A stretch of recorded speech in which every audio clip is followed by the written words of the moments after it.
Hello and welcome to Mind Shifters Radio. I'm Tim Hayes. I'm your host for the first hour. And today is Tuesday, July 15th, 2025. As always, we're grateful to everyone who's joining us here today, whether you're listening live or through the archives, as we spend another couple of hours teaching and supporting people in using some of the most powerful, effective, efficient, and accessible tools I've ever encountered. These tools are available absolutely free through the tireless efforts of Dr. Michael and Jeannie Rice on the website at whyagain.org. If you go to that website and click on the two words that say Start Here in the upper left-hand corner, it will take you to a page where you can download and read Chapter 24 of Dr. Michael Rice's book. This book is titled, Why is this happening to me again? And that chapter of the book contains a narrative description and explanation of the primary tool in this work. That tool is called the Reality Management Worksheet, sometimes called the Reality Management Wake-Up Sheet, and it's a tool I've been using to great effect for over 20 years now to improve the quality of my life and most of my relationships, and to turn any negative emotional experience I have into part of the infallible guidance system that each and every one of us has been given. You can also download a whole host of audio files of shows just like this one, where people have been stepped through that worksheet process. If you choose to listen to them even repeatedly, they can serve as a powerful tutorial for you and help you get maximum benefit from these tools in the shortest amount of time possible. You can also go to your app store and type in the three words Heartland Aramaic Forgiveness. And if you choose to do that before you're done typing the word forgiveness, you'll see the glowing heart icon. If you tap on that, it will let you download a completely free and private app that contains the Reality Management Worksheet. It contains an abbreviated version of that worksheet process, and it contains a copy of the Dragon Klingon game, which is a wonderful way to introduce these tools to even younger audiences. And we hope people do all of that soon and often, primarily because it tends to improve the quality of people's lives the more they actively apply these tools in their lives. And secondarily, because it tends to prompt comments, questions, answers, and testimonials. If you have any of those to share with us, we would greatly appreciate it if you would do so. You can email me at tjh@mindshifters-academy.org, or you can email Jeannie at jeanie@whyagain.org. That's whyagain.org. And if we get a question or a comment from you, we'll address it on the internet show, and then as time allows, send you a notification about what day and time that occurred, so you can listen back to the archives for your feedback or input. Alternatively, if you have the option to join us live, you can go on your phone to any one of the many numbers that Zoom provides for people to call in. And once you call that main Zoom number, or whichever one fits your area code better, you can enter our meeting ID number. And the meeting ID number is 853-2357-4173. That's 853-2357-4173. And of course, the alternative to that is you can just open up a browser window and enter that meeting ID number, and you can either talk to us or listen in or type into the chat and communicate with us that way. So we have plenty of time for comments and questions, and we're hopeful that something about what we're doing is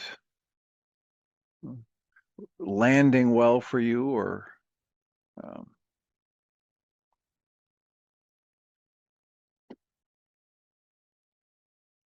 resonating enough that it might prompt you to ask a question. I woke up this morning to the news that Andrea Gibson passed away, and I have on multiple occasions read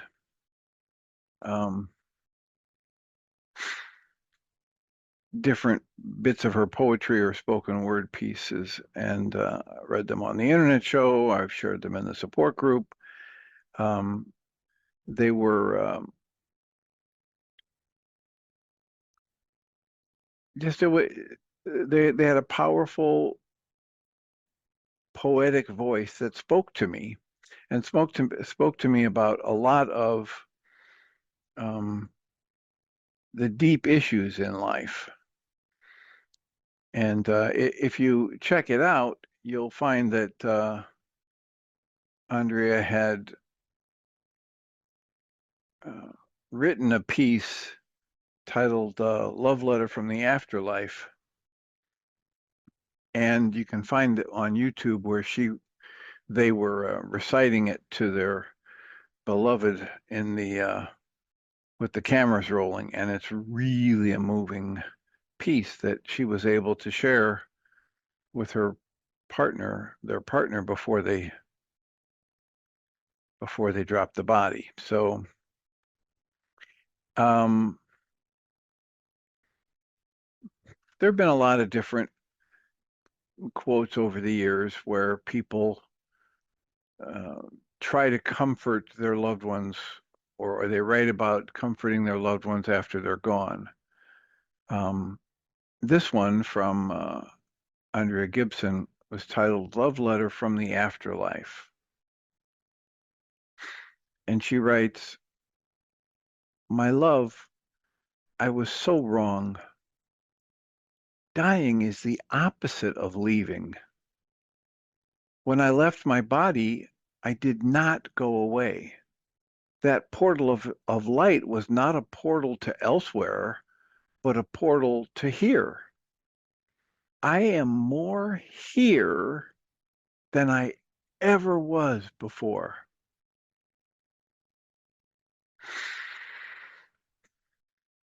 I am more with you now than I ever could have imagined.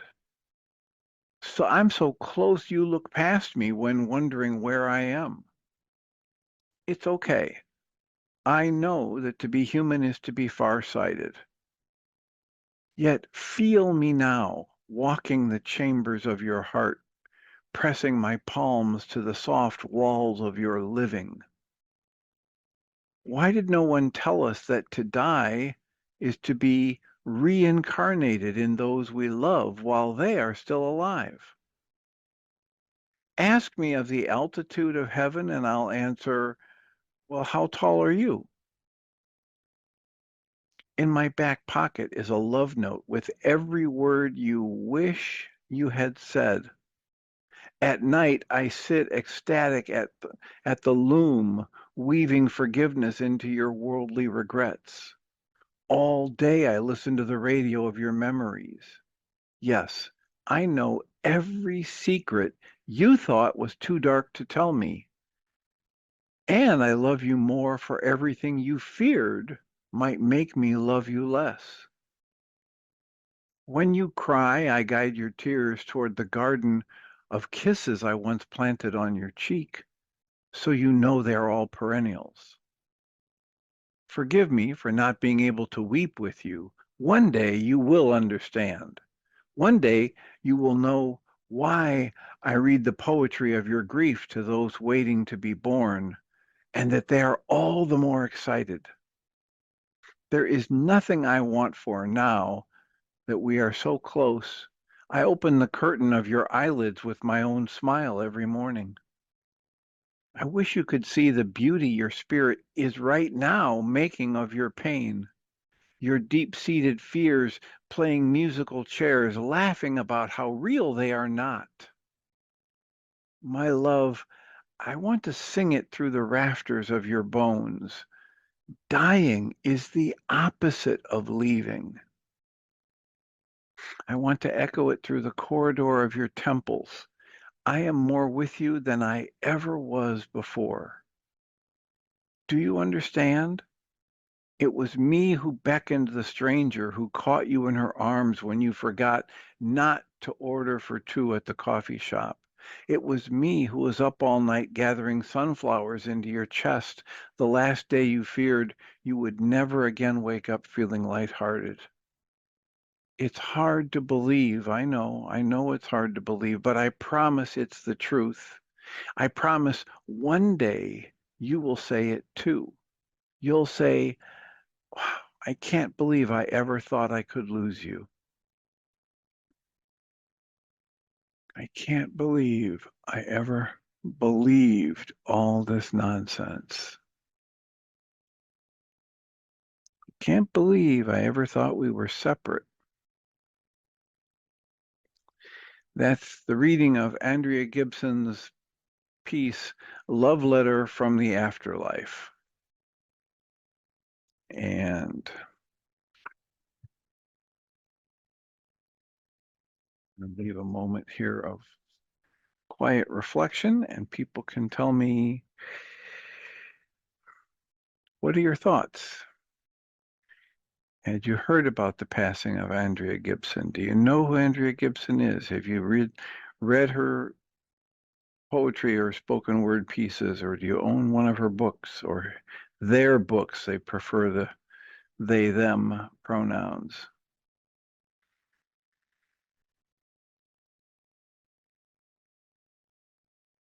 The other one that we have read before is For the Days I Stop Wanting a Body.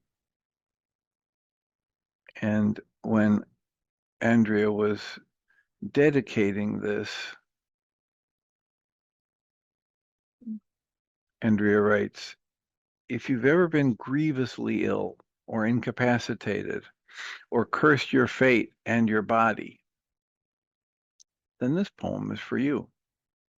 If you've ever suffered from a chronic disease, this poem is for you.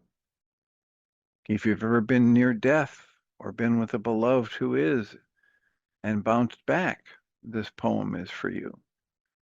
If you've ever waited in vigil and beloved and beheld a loved one's last days and breaths, this poem is for you.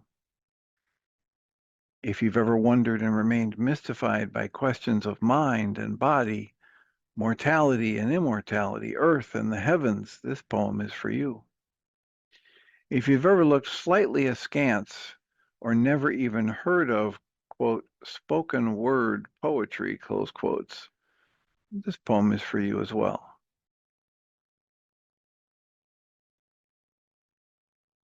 For the days I stop wanting a body.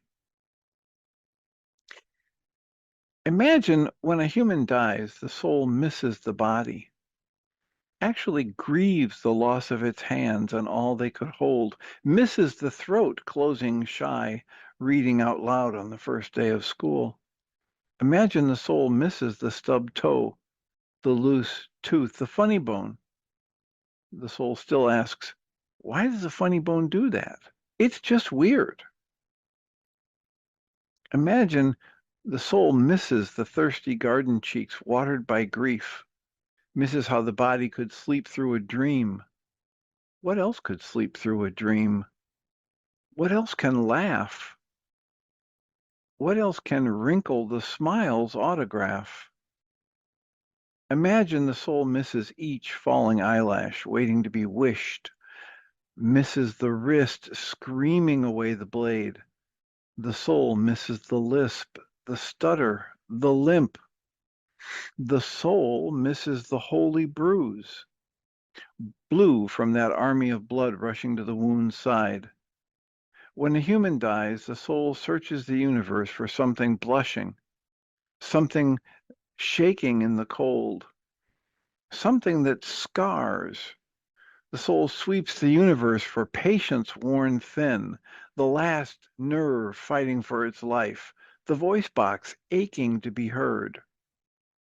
The soul misses the way the body would hold another body and not be two bodies, but one, pleading God doubled in grace. The soul misses how the mind told the body, quote, you have fallen from grace, close quotes. And the body said, erase every scripture that doesn't have a pulse. There isn't a single page in the Bible that can wince.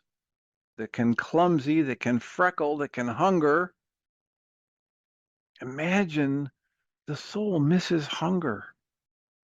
It misses emptiness, rage, the fist that was never taught to curl but curls, the teeth that were never taught to clench but clench, the body that was never taught to make love makes love like a hungry ghost digging its way out of the grave. The soul misses the unforever of old age. The soul misses the skin that no longer fits. The soul misses every single day the body was sick. The now it forced, the here it built from the fever. Fever is how the body prays, how it burns and begs for another average day. The soul misses the legs creaking up the stairs, misses the fear that climbed up the vocal cords to curse the wheelchair. The soul misses what the body could not let go. What else could hold on that tightly to everything? What else could hear the chain of a swing set and fall to its knees? What else could touch a screen door and taste the lemonade? What else could come back from a war and not come back, but still try to live, still try to lullaby?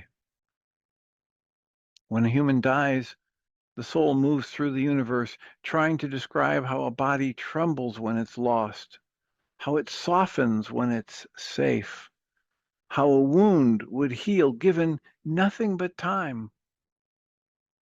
Do you understand? Nothing in space can imagine it. No comet, no nebula, no ray of light can fathom the landscape of awe, the heat of shame, the fingertips pulling the first gray hair and throwing it away. I can't imagine it, the stars say. Tell us again about goosebumps. Tell us again about pain.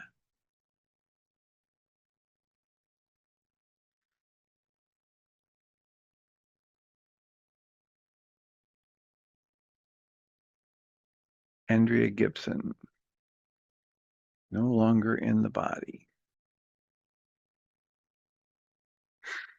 Plenty of time for comments, questions. It's only about 20 after. There's another another piece that Andrea did about Goosebumps and setting the world record for Goosebumps.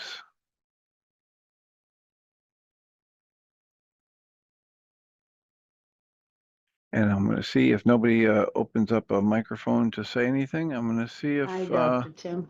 go ahead. Yeah, thanks for bringing her back. And I did not know she had died. And I looked it up when you just told us, and she was young.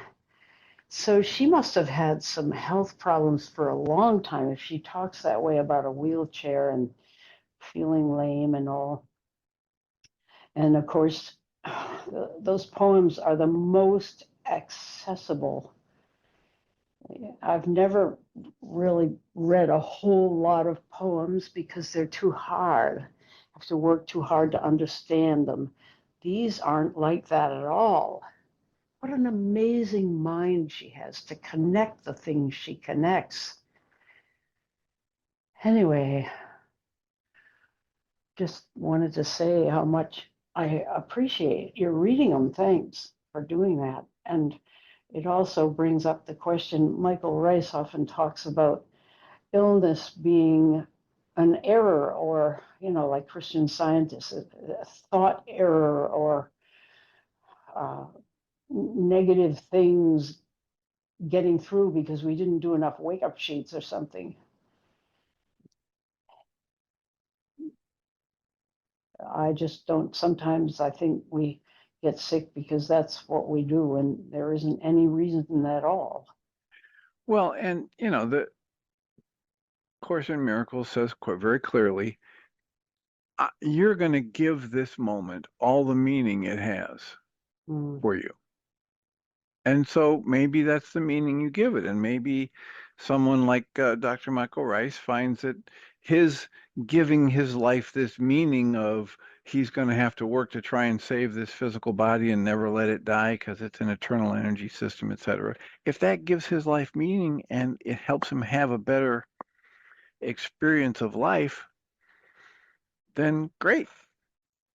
It doesn't mean that it's the truth or that it will work that way for everyone or that everybody needs to adopt the same level of meaning. That's one of the great things about these teachings is we get to choose. You have this free will business.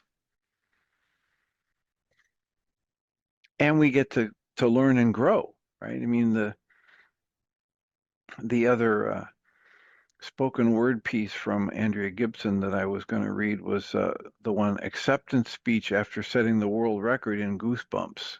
And and and it's just and it's a story about, I wasn't I wasn't good at this originally. I learned. I grew into my ability to be touched by life, to be wide open and to let myself feel um, life and the flow of life and I wasn't always like this, right? So when you have somebody who's a really good author, whether it's they're writing poetry or prose, they're taking you into a different way to look at the world Mm. or offering you different ways to look, and you get to choose.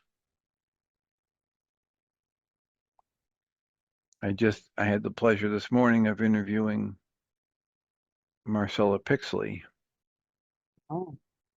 about her book Neshama.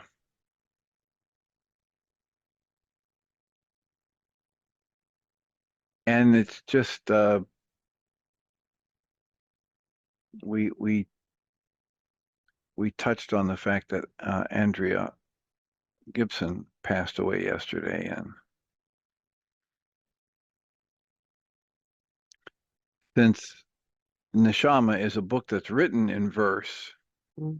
right? It's a book of poetry that tells a story like a novel, but it's written in verse, so it was quite appropriate to. Did she know, Andrea? Yes, yeah, and she asked for that the reading of the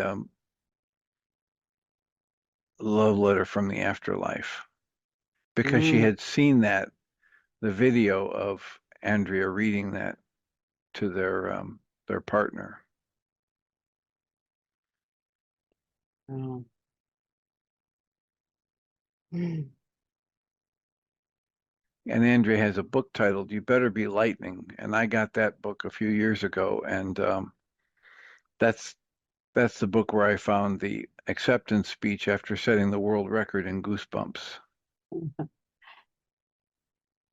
One thing I love about her poetry is she talks about the most personal, intimate things, but there's nothing saccharine about it or barfy. That's one of my favorite words and one of the I mean, I keep saying I'm going over old journals, and so much of what I find in there, I wouldn't want to reproduce or publish because it's exactly the opposite of the fresh, natural, sharp words that Andrea uses.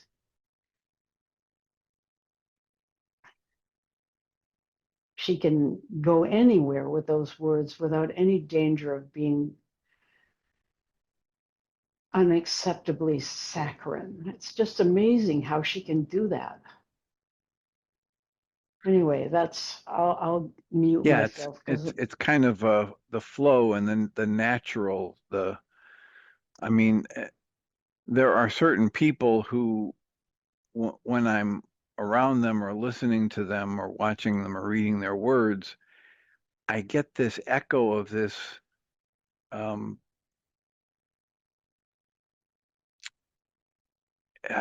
it's a sense that the person is authentic, mm, and the authenticity runs deep. It does it that word doesn't quite do it justice, but I know what you mean, though. I do know what you mean. It's like everything has been pared down to its basic, true, sharp element without any garbage around the edges. It was one of the things that made the trip out west so fabulous was there was this authenticity, this genuineness, a complete lack of pretense, Mm, um, with, you know, eventually everyone we interacted with, even if they, when they were starting off on the wrong foot, so to speak, or if they were in frustration or anger. But eventually, because of however it unfolded, it just went smooth. It got smoothed out. that's so good. So here's Andrea's acceptance speech after setting the world record in Goosebumps. Andrea writes, I wasn't by any means a natural, was not one of those wow hounds born jaw dropped. I was tough in the husk. I went years untouched by rain. I took shelter, seriously, even and often, especially in good weather. My tears, like teenagers hiding under the hoods of my eyes, so committed they were to never falling. For the joke of astonishment, when I was told there were 7 wonders of the world, I trusted the math and believed I'd seen none of them. Of course, beauty hunted me. It hunts everyone, but I outran it. I hid in worry, regret, the promise of an afterlife, or a week's end. Then one day, in a red velvet theater in New Orleans, I watched Maya Angelou walk on stage. 17 slow steps to the mic.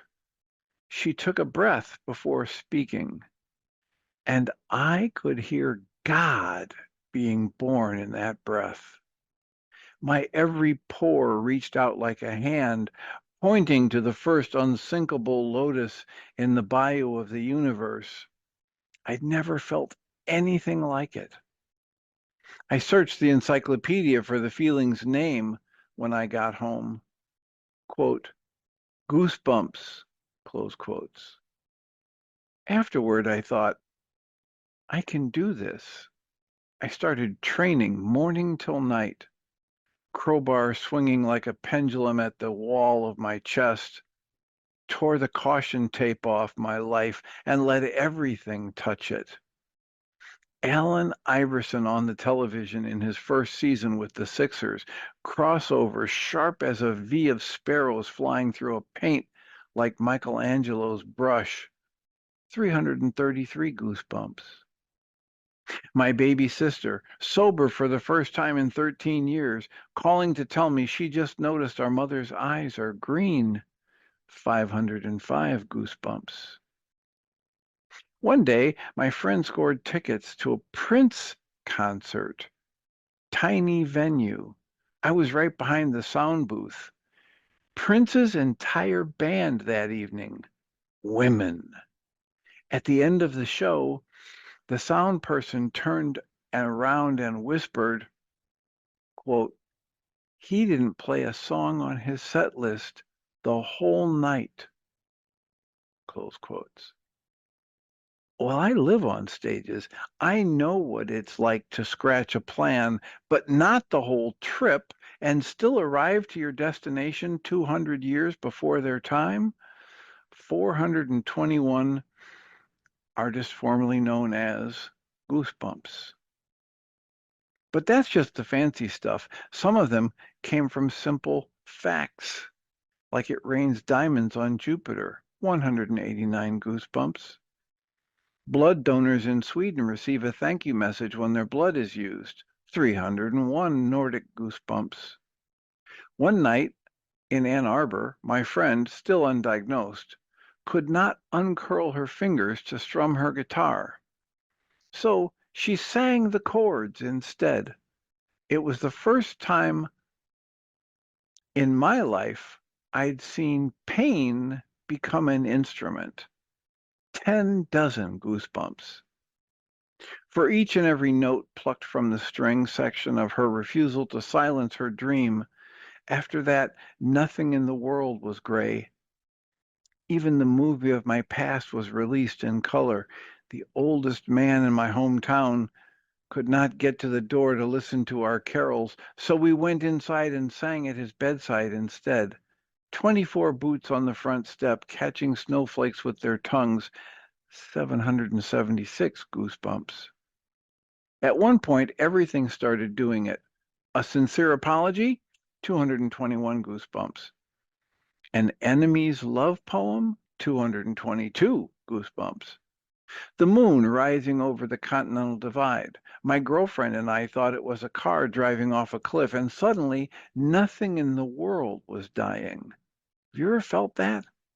A split second when nothing in the world is dying? 888 goosebumps.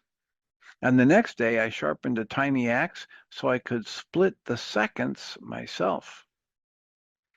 Too much lives in a moment to not feed it to the fire in the heart and feed it slow. A Missoula treehouse filled with candlelight, 143 goosebumps. The Occupus documentary, 54 goosebumps multiplied by 8. The biggest dog in the shelter hiding behind a teacup chihuahua, and the woman who came to adopt a cat, taking all three of them home. 1,112 goosebumps. There's no escaping the magic now. Beauty caught me and never let me go. And the thing about the world record is, if someone breaks it after me, and they will break it after me, I will love that so much that without even trying, I'll break the record again. The day I broke the record, the world record in Goosebumps. Andrea Gibson. Bless your heart. Thank you for all the loving energy you've poured into this existence. And we still have time for comments, questions, answers, testimonials, soliloquies, all those things I normally say.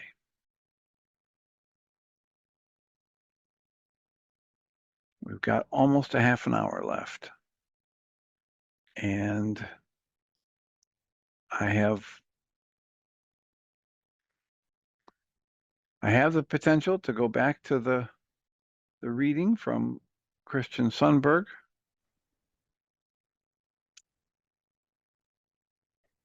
If you've unmuted for a Yes, reason to speak up, go ahead. yes. I have a quick question. Um, her writing was exquisite, and remind me her name. I know you said it last Andrea time. Gibson, Okay, thank you. and And she passed away yesterday, oh, or what a they dropped the writer! body yesterday. Yes, she was a spoken word artist and poet. Oh, thank you so much. And yesterday or a few days ago, you mentioned the book Positive Intelligence. Yes. And I'm almost halfway through that one. And also, what a gem. Um, Everything you have presented, it's like you have a, a, a treasure chest full of all these gems and gifts and blessings that continue to give. And thank you so much. So I will look up Andrea Gibson as well because I loved her writing. And she has a lot Thankful. of them on YouTube. You can just watch her reciting her own spoken word pieces. I loved her way of describing Maya Angelou and the moment she got to experience her. Uh, Her description of her experience is just, uh, it's exciting. Yep, yeah, it's dripping with honey. Yeah. Thank you so much. You're very welcome and deserving. Thanks for listening. When you were saying, that I have this collection or this whatever treasure chest or whatever, and I thought about the Stephen Wright, where he says he has um, a seashell collection. It's massive and Mm-hmm. bigger than anybody else's. And he keeps them scattered along the beaches around the oceans. Oh, that's beautiful. So, Yeah, I've got this treasure chest, except I keep it out here in the open in my interactions with everyone. And beautiful. yeah, hopefully there are growing numbers of people who will resonate with this. Some would call it a hodgepodge, but others might call it a synchronous or an alchemical mix of a variety of different teachers and teachings. Mm-hmm. And that's the point. Like when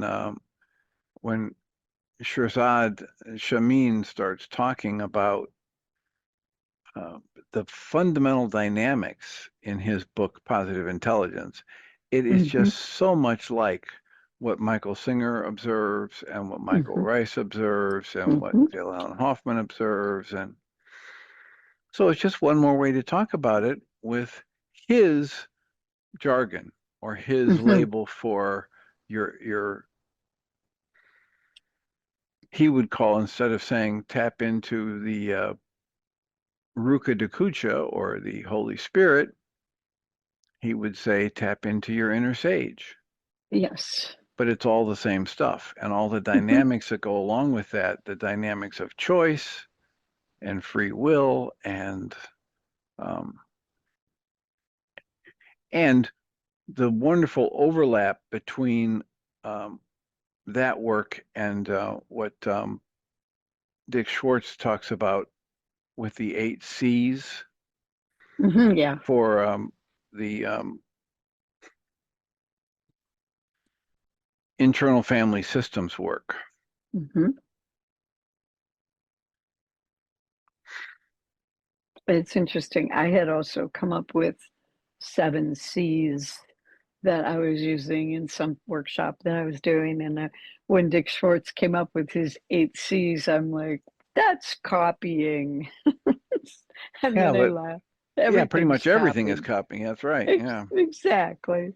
So Exactly. the 8 C's that are listed are curiosity, compassion, calm, Mm, clarity, courage, confidence, creativity, and connectedness. And for me, one of the ones that needs to be there is the calm. So if mm-hmm. I'm trying to discern, is this just my mind spinning, that mechanical level of mind, or my 9-bit mind, or my egoic mind trying to nudge me to go do something that I'm going to regret later? Or Mm-hmm. is this my inner wisdom? Well, in order to determine that for myself, I don't call it my inner wisdom unless it's calm, unless it's rock solid calming. Mm-hmm. And when I tap into that at a core level, and I've weighed the options and I've thought about what my response is going to be, even if it's like the most difficult thing I've ever done, if I've gotten in touch with the fact that this is what my inner wisdom tells me is the best thing for myself and the people around me, Mm-hmm. even though it's the hardest thing I've ever done, I'm going to be able to follow through and do it because it's the it's the best thing for me and the people around me. And if I don't have that sincere, deep knowing and connection to that, I probably won't stay the course of doing that very difficult thing and seeing it through to completion. But if I do have that sense, okay, this is the right thing to do, then as I don't know, Martin Luther or somebody said, it's not right or safe to go against my conscience.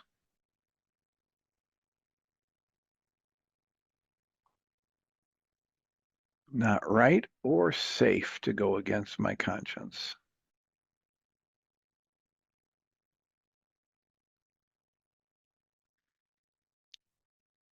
So I should mention, since we're at a lull, that this is a Tuesday, so that means there'll be a support group tonight. And all the information you would need to be able to join us is available on the mindshiftersacademy.org website. So please feel free to go there and or pass that information along to somebody that you think might benefit. Join us. And we'd love to see you. More the merrier kind of thing.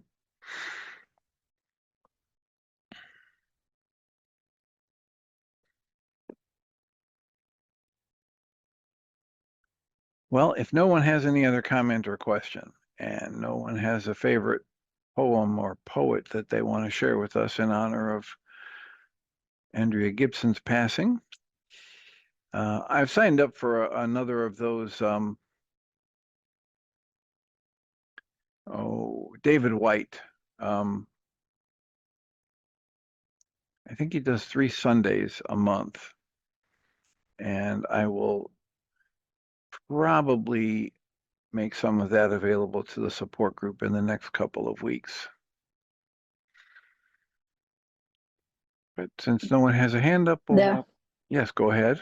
Oh, that'll be wonderful. I love David White's work. I still have, occasionally I'll just put on a CD with him reading his poetry. I would love to hear more. Thank you. I usually direct people to the interview that he did with Krista Tippett, 2014 or 2015, somewhere back in there, that is a favorite of mine. I've played it a couple times on the internet show or on the support group. So you might have heard that, but I'm going to look it up again. Thank you. Yeah, Krista Tippett's website is onbeing.org, onbeing.org. Got it. I love her too. Love her.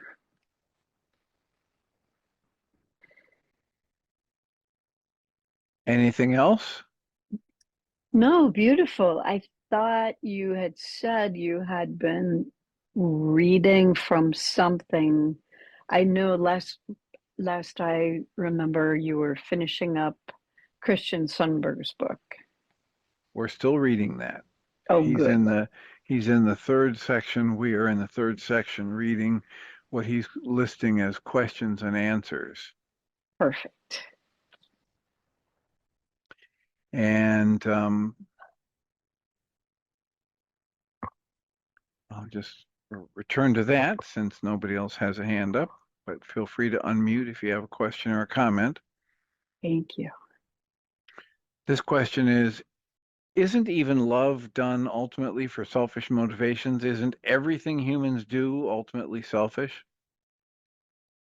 And Christian writes, loving choices made out of genuine loving intent are not selfish. The self exists, it exists, and it is good that it exists.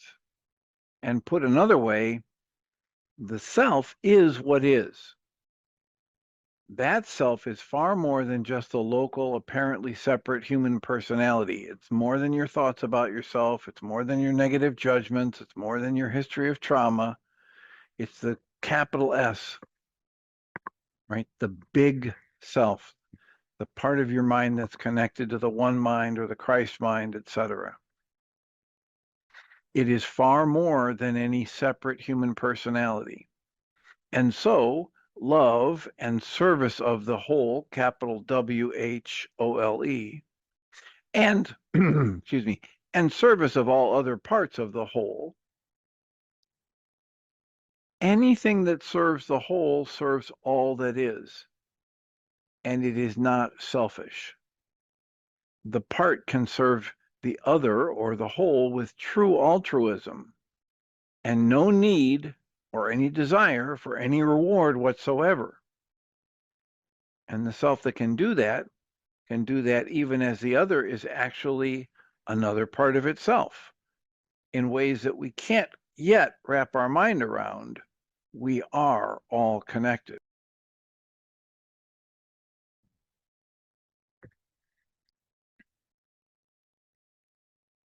He writes, the desire to experience joy and reflect one's true nature of love through any kind of an action, this is not selfish. This is just native to being true love, being a creative force. There is no shame or selfishness in thriving in your native, joyful, true nature. It is natural and good to serve others. It is natural and good to take care of oneself and to love oneself. And it's natural and good to feel great and to want to feel great. And yet, we should also be aware that the ego can very easily get hold of these ideas and then seek to serve a separate self in the convincing guise of something that's more altruistic. Love is always about the service to the other and the whole of which you are a precious part. And that extension of that love, while it is often very difficult to wield intent that is pure and not in any way in service of the ego, it is indeed possible. Once the ego gets going, it likes to spin and twist everything and make it all about itself in a self-centered way. And yet the natural desire to extend your loving energy and to find a joyful exchange, a blissful exchange as that energy moves from you to the other, is just a natural part of extending your true nature. There's nothing selfish about it. Then there's another question. I wish to communicate what I learned during my spiritually transformative experience. And what I learned is that love is the answer and there is nothing to fear. However, I find most people reject it. Why do they reject it? And what can I do to communicate it better? Christian writes, even the following truth is rejected by many, and often in the name of earthly learned, quote, righteousness, close quotes. And then he quotes, quote, we are loved unconditionally and accepted no matter what, close quotes. Now, this is a teaching that he's put out here several times in the past few lessons, Q&As, and in other sections of this book, that no matter what's happening, you're not going to be judged, you're not going to be condemned to death, you're not going to be punished by anyone or anything outside of you. And he says, even that basic truth is rejected by many people. He writes, here on earth, what we wish to communicate must make it through the thick filter of the listener's beliefs and the listener's ego. Do not fault the listener when that happens, because they are yet another brave spirit finding their way through this obfuscation known as the human condition. The attempt to proselytize others is usually futile. I feel we should be patient, tolerant, and present in the moment. If you're keen to make yourself available, that may be enough, as your intent will allow windows of opportunity to share the love that you know. So this is about being rather than doing. This is about just showing up rather than striving so hard or trying to get an intention that's formed in you to be accepted by, approved by, or pursued by someone else. This is just about recognizing there's far more going on here than you can be aware of at that conscious logical level. And essentially, fear not. It's all going to be okay. And there's no way that you're going to wrap your mind around how it's all going to be okay. And that also is okay. You can create a tremendous amount of upset and turmoil because you don't like the fact that you can't wrap your mind around it, or there's too much going on here to be tracked by some individual conscious logical mind. And yet there's no reason automatically that says you must then generate upset about that. This is why Rilke calls us to learn to tolerate living in that questioning state without demanding the answer, because there's such deep value for being able to be in the moment in life and asking to be taught rather than trying to teach everybody around you what you think you already know. So the next category of quick Q&As is titled Life on Earth. And the question is, are we here to learn or simply to experience? I ask this because I would assume our souls are far more knowledgeable and perfect than we are as physical beings, and therefore that our souls have no need to learn anything. Christian writes, the quote, learning, close quotes, that we do is not intellectual or behavioral. It is experiential. There are some things you can only, quote, know, close quotes, and, quote, be, close quotes. There are certain things you can only know and be by actually being them, actually doing them. We deeply integrate experience. And as we deeply integrate experience, it expands the soul. The change is in the quality of what we actually deeply are. Ultimately, it's a change towards love, not a conditioning or intellectual learning of some kind. In my pre-birth experience, I chose to come to this life primarily to face a very old fear that had, quote, bested me, close quotes, previously. I came to experience an extremely low vibration. And I did this on purpose because I knew that if I could integrate that, the expansion of personal and collective power and joy would be unfathomably beautiful. I knew I was serving both myself and the whole of all that is by agreeing to undertake this experience.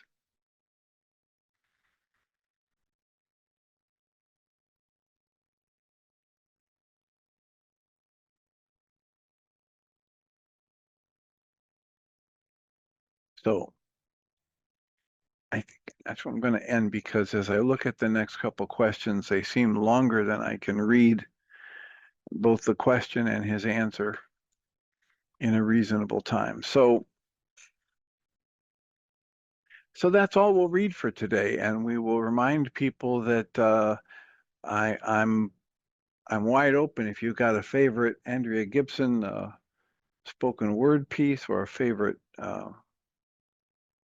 poet, author that you would like to share with us, please forward that information to me. I am still actively looking for people to interview for the On Your Mind podcast hosted by Journey's Dream. I have one interview I just did this morning that will get posted in probably 2 weeks from today, and another one happening next Thursday, and then I'm starting from scratch again. So if you've got a favorite author, you've got somebody who does a dynamite podcast that's very positive and spiritually oriented that you're enjoying, feel free to send me an email, tjh@mindshifters-academy.org, and we will explore the possibilities of reading the book or interviewing the person. So I have